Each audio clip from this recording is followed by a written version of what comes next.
Hello everyone, this is EGNovo992 and today we're back for the brand new video. And apologies for laughing there, I'm not sure if I'm going to include it in the actual recording there and show you the previous 10 seconds, but the old squeaky chair of destiny, she's not doing too well right now, ladies and gentlemen. We might, and I mean might, have to reach that point when it's time to trade her in for a younger model. You know what I mean? Do the old Leonardo DiCaprio, I know you're going to miss her, but it might be actual time, or I could end up doing in Australia. You just never ever know the next time I sit down. But rather or not, we're going to be updating the squeaky chair of destiny. You can let me know in the comment section below. We're actually here to reflect on the week that was in terms of this football club. And aye, it's going to be an interesting one as we have the Ibrox mess in terms of the stadium. We have the captaincy conversation to discuss and the latest fixtures now that they've been released. It should be a busy one. And I'll be honest with you, I was actually expecting the Rangers kit today or at some point today, so hopefully by the time I've recorded the first three, we'll get the Rangers kit and I'll be able to give you my live reactions. That would be great, but aye, Rangers, I imagine, will make it difficult for me. But let's go ahead and get into it then, shall we? And I think, as we will, start with the fixtures first, because the fixtures will lead us in to the stadium, and then that'll lead us in to the captaincy conversation, and I think it should all naturally flow from right there. So let's get into it then, shall we? The Rangers fixtures should now be on your screen. I don't know why I done that. I felt it was weird. And it's funny, right, because we seem to do this every year and we always react to the fixtures. It's became a staple on the channel, and I know some people freak out one way and some people freak out the other way, but I don't know if I'm just getting to that age now, or I've just reached that point in life and happiness where everything I just go, eh. You know what I mean? Like, the fixtures is what it is, right? Hearts away is a difficult way to start the game, but Rugby Park was a difficult way to start it before. Is there many away days? Because it needs to be an away day, because we never won the league. You know what I mean? We didn't do our job, so it is an away day, no matter what, because Celtic have the flag day, blah, blah, blah. They come out with the trophy because that's what they earned the previous season, right? So it's always going to be an away because we won the good enough. And if you look through the teams that we can actually play, is there any away days that we would actually be like, oh, that's pretty good? No, to start a season off, especially in the mess that we are currently in right now. So I'm not going to panic wait too much to be going to Tynecastle. Now, there was a time where I hated going to Tynecastle. In fact, I even hated the time capsule because it sounded like Tynecastle. But our record there recently has actually been not too bad when we're actually trying to win games. Not the last, obviously, game where the season was already done and dusted and the players had threw a strop. When we're actually at it, we've got a decent record there. The matchup with Hearts always seems to go well because Hearts are a football inside. They try and get forward. That creates gap for us, and it's usually a good matchup. And honestly, to start a season off, going to there and actually knowing we're going to be seeing good football, attacking football, for me, isn't it the worst case scenario? And I know a lot of people are freaking out saying, oh, this. It's alright, you know what I mean? I hated going to Rugby Park because I knew what we were going to get, and then we ended up getting a loss at the end of it. But to start the season off playing football, to give these players, the young players, the new laddies, the new experienced laddies, diving right into the deep end and showing them that level is a good way to start us off, in my personal opinion. The next two games, of course, being Motherwell at home and Ross County at home. And home in brackets. We're going to need to throw wee asterisks next to that, if I'm being honest with you, ladies and gentlemen, because we're obviously not going to be at home, are we, Rangers? And I'm not going to voice my opinion too much on this aspect right now, because obviously that's going to be the topic for number 2. But yeah, we're not going to be there, and that's a tough one because Motherwell at home, as shown at the end of last season, can be a tough game, and you know what Ross County's been able to do with us, mostly away from home, if I'm honest with you. But Ross County is a difficult side, so you're maybe potentially seeing that flipped over, and instead of playing at home, we could then play away, ladies and gentlemen. So it could be Hearts away, it could be Motherwell away, it could be Ross County away, and it could be Celtic away, all in a month because of an absolute disaster class in terms of the stadium improvement. But again, we'll touch on that in the next couple minutes, because to end the month off is obviously away to Parkhead, and we knew it was going to be earlier on the season, especially when it's after a difficult couple fixtures. But again, ladies and gentlemen, every fixture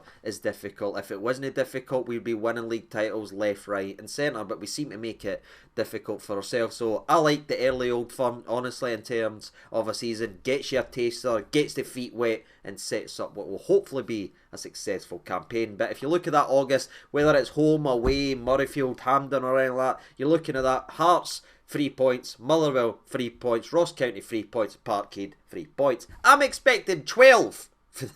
Do you know what's messed up, ladies and gentlemen? I can see 9 points, truthfully, coming for that group. And you know the loss? Ross County! I can see it! Because it's what the squad does to me. So I'm not going to go through every month, but we do obviously get into September. We're away to Dundee United, which could be our 5th away game in a row, by the way, if you actually look at it madly. And that's the mess that we've put ourselves in. But the 28th versus Hibernian should be the first home game. And I mean home game at Ibrox, and it's against Hibernian, which again sets up a very spicy tie. But again, we're going to skip over October, we're going to skip over November, because I want to get to December, because to me, that always shows you where you are in terms of season. You know what I mean? You do a clean sweep of that, you've got a really, really good opportunity. You didn't do a good sweep, and it could get very ugly. And we start off with Kilmarnock at home. We'll obviously be at Ibrox at that point. Ross County away, which is always a sticky ground these days, and I don't understand why. Aberdeen at home, Dundee at home, St Mirren away, Motherwell. Very, very winnable games, and for me, you've got to take maximum there. As odd jokes here, left, right and centre,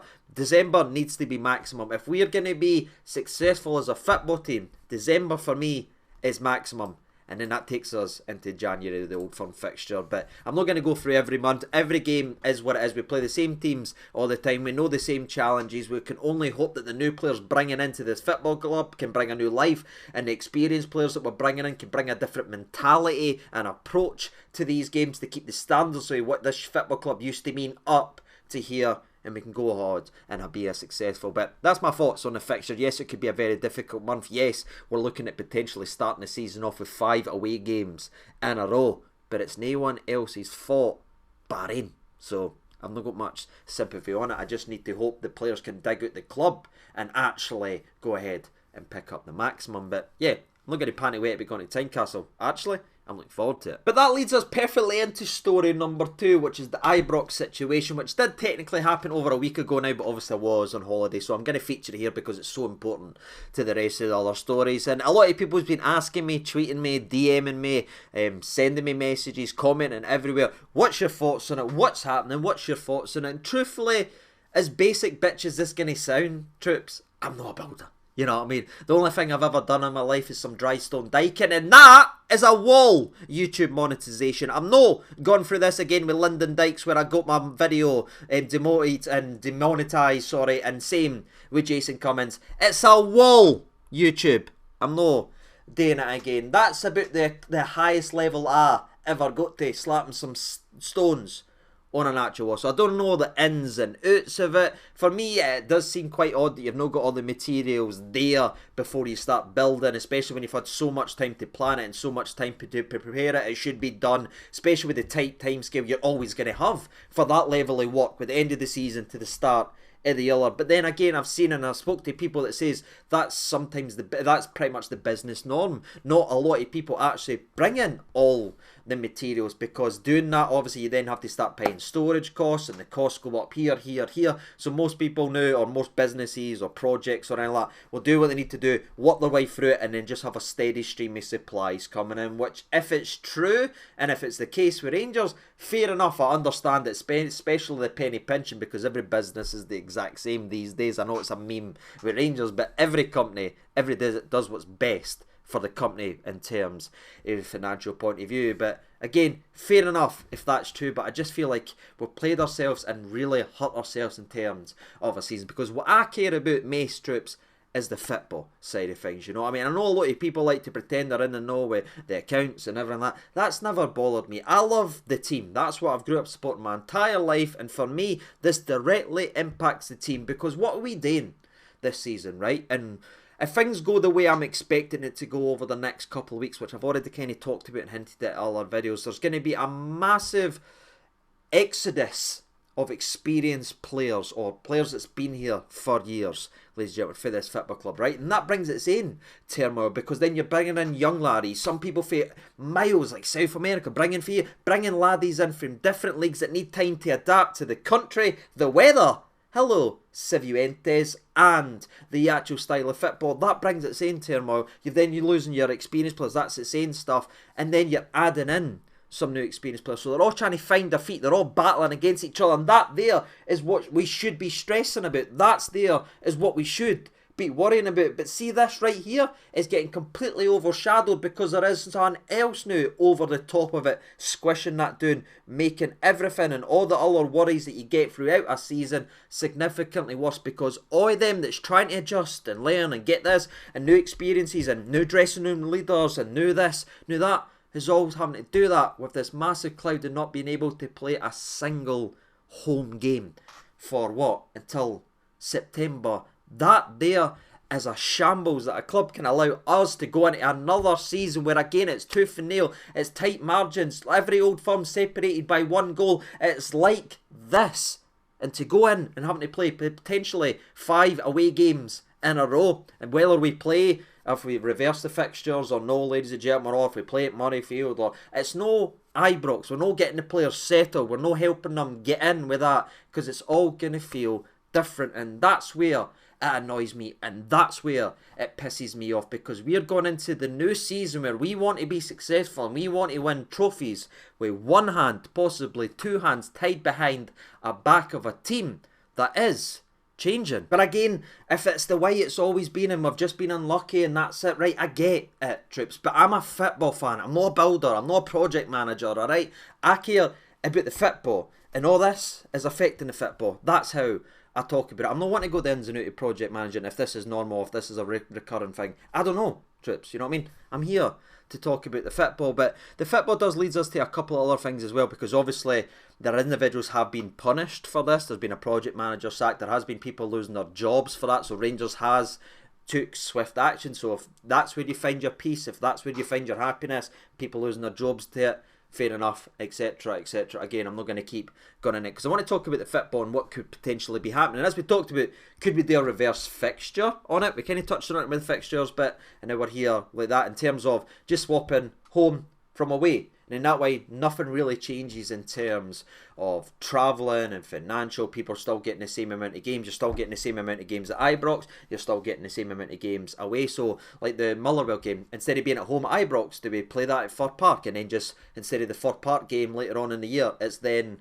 Ibrox. That would probably make sense, and we have seen it before. I know Hearts had a similar situation in 2017 where they kind of went through what we're going through, but the reverse fixture is something to look at. But then again, you're bringing into the conversation, we're playing 5 away games in a row. Do you really want to put yourself into that now? Granted, we do take over most grounds that we go into, both sides of the old firms do sort of make them home games, but there is a difference for me. So the reverse fixture is a potential option, but truthfully, even though it is the easiest one on paper, I'm not sure that will actually happen. I think it will be moved to another venue. You're looking at the likes of Murrayfield. Again, Hearts have played there before. You're looking at the likes of Hampden, which apparently wasn't going to be available in time. Then the next game week said it would be available in time. So maybe Hampden is an option. But again, let's see where it is in a week's time, where we'll probably get told the exact opposite, because we've heard chop and changing ideas constantly. But there's your options, ladies and gentlemen. Ibrox will not be ready no matter what. You either reverse the fixtures, you either play at Murrayfield, you either play at Hampden, and out of the 3 of them, again, I want door number 1, truthfully, Murrayfield at the Mace. But where do you sit with this? Because again, people's asked me my opinions on it. Well, I'm asking you, whoever's watching today's video, out the 3 doors there, which one are you actually walking through, and which one do you think it'll be? Now, there has been a latest interview from Neil Doncaster talking about like record breaking this and viewership something. I'm not wanting to listen to any of that crap. What I was actually interested in listening to, troops, is him talking about this. And to be fair, he's came out and said they will be working closely with Rangers. John Bennett, the obviously CEO, has made a lot of efforts to build relationships and strengthen relationships with the SPFL and all that stuff, as obviously it's been fractured for far too long. We all know that. So the SPFL is going to try and work for Rangers and see what can be done, and he even offered his sympathy regarding the subject, saying he's worked in the businesses before, he's seen this type of stuff can go wrong, it can just be unlucky. So it doesn't sound like Rangers are going to get punished for it, and I know there's going to be like the Free Dundee fans that are actually there in the world are all going to be saying, aye, but what about this, and he's going to pay. It's completely different situations, and I don't need to feel like I need to lull anyone or annoy anyone or waste anyone's time that's actually got a bit of common sense, how they're completely different scenarios on that aspect. So it sounds like the SPFL is going to help Rangers with this one, whether it is the reverse fixture or helping it locate it. So there shouldn't be any punishment in terms of fines or anything like that, or points deductions. But That is crap, you know what I mean? You win league after league after league, yet you still moonhill wanting points deductions for stuff that's out of their control. It's weird, but that's where we are, and that is my thoughts on it. It's annoying, maybe unlucky. Again, I don't know truths, the real ins and out of it, but it's just frustrating as a footballing fan. Wanting these players to settle, wanting these players to get settled and feel comfortable as soon as possible so they can help this club. But then we've got all this distraction and circus. But maybe it's the most Rangers thing all the time. You start getting excited. New experience players. There's going to be new dressing room leaders. New this. Exciting. Ibrox isn't usable. It's Rangers. And as we mentioned earlier on in today's video, we did have hope as we got through a couple talking points or a couple subjects that the Rangers home kit would then be out and I'd be able to react to it, I'd be able to throw it up on the screen and we would be able to discuss it. And ladies and gentlemen, that's exactly what's happened as the email came out at 5 o'clock, originally via my jers that said members only, little shush icons and that, which made me a little bit nervous, but considering the fact that 32 seconds later, the defence of that membership only lasted about as well and looked about as good as us defensively, as the Rangers home kit was on every single social media within the minute. So taking that into consideration, I think I'm fine today. This, ladies and gentlemen, and chuck it up on the screen. There is your new Rangers home top, and truthfully, ladies and gentlemen, I'm not 100% sure on it, which is a rarity because normally I hate all the other kits, but I've really loved the last couple home kits. But maybe it's just because of the pictures and there's no official out yet. I like it,